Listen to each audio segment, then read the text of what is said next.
Assalamualaikum warahmatullahi wabarakatuh. Perkenalkan, nama saya Angel Wijaya dengan NIM 19252361. Perkenalkan, nama saya Muhammad Tabrija Jikri dengan NIM 19252183. Kami dari kelompok 6 akan mempresentasikan tentang perancangan sistem basis data dan penggajian karyawan.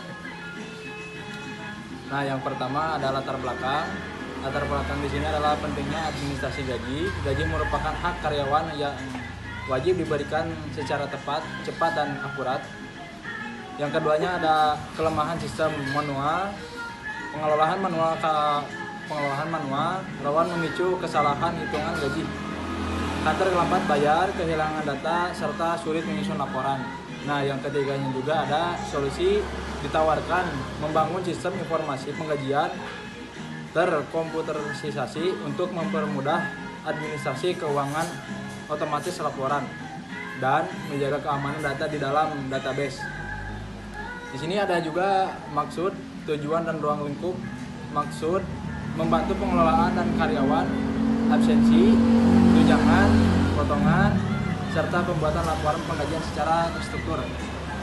Yang kedua ada tujuan, meningkatkan efisiensi kerja, meminimalkan kesalahan hitungan, serta membantu pemimpin dalam monitoring pengeluaran kepegawaian.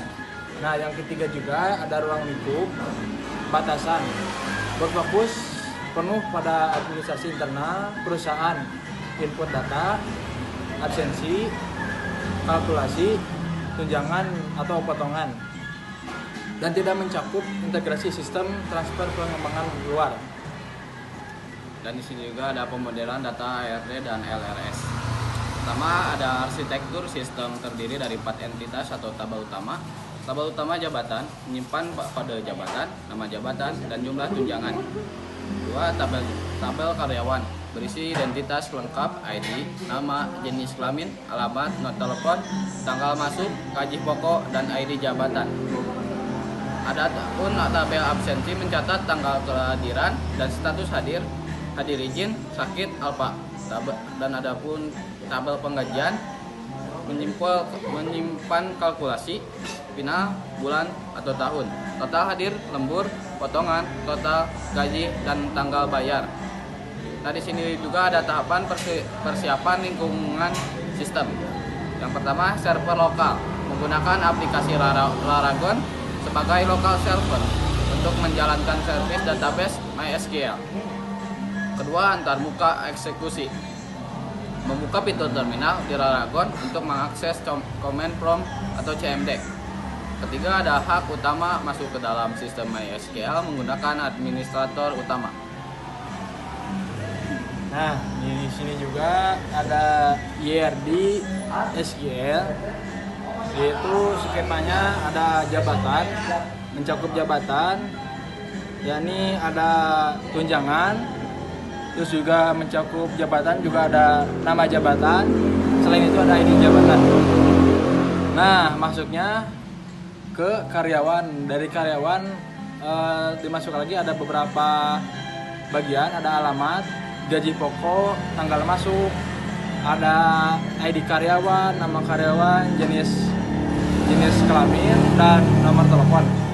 Nah, terus juga ada absensi sini dari tanggal gaji, total gaji, lembur, potongan, tahun, bulan, dan ID gaji.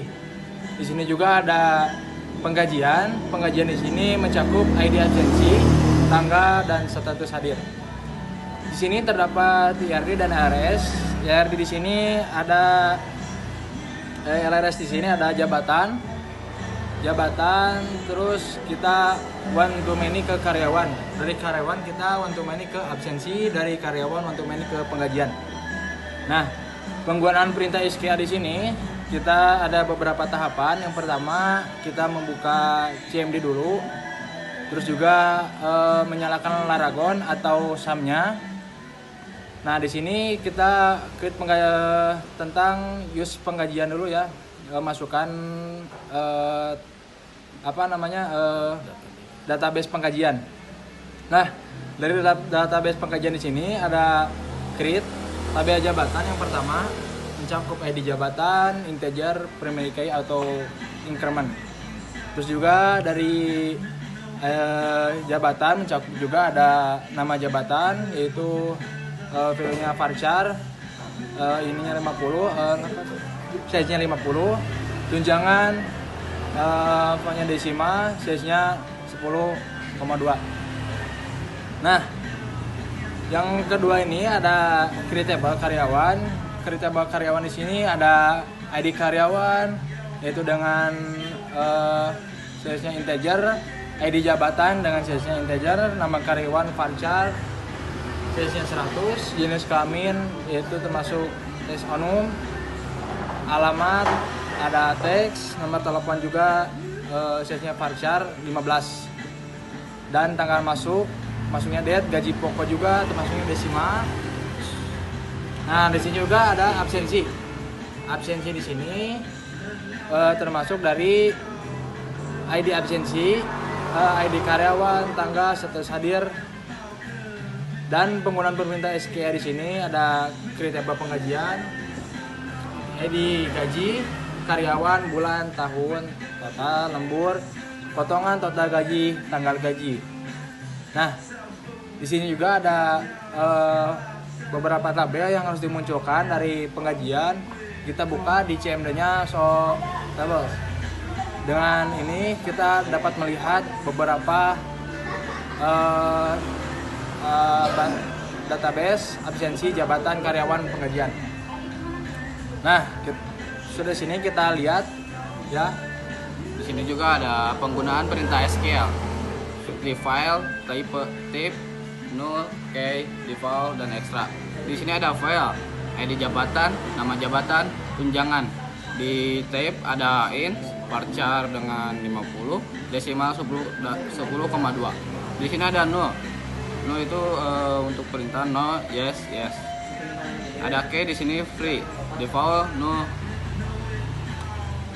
Di sini juga ada desk karyawan, file dan type null, key, default, extra. File dari desk karyawan adalah ID karyawan, ID jabatan, nama jabatan, jenis kelamin, alamat, nomor telepon, tanggal masuk, dan gaji pokok. Di sini juga ada penggunaan perintah SQL untuk desk absensi. Di sini ada ID absensi, ID karyawan, tanggal, status, dan hadir, day in, date, dan varchar.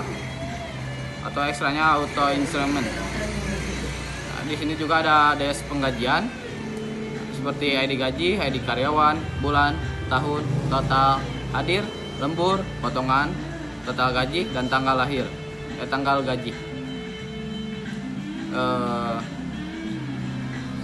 Sekian dari kami.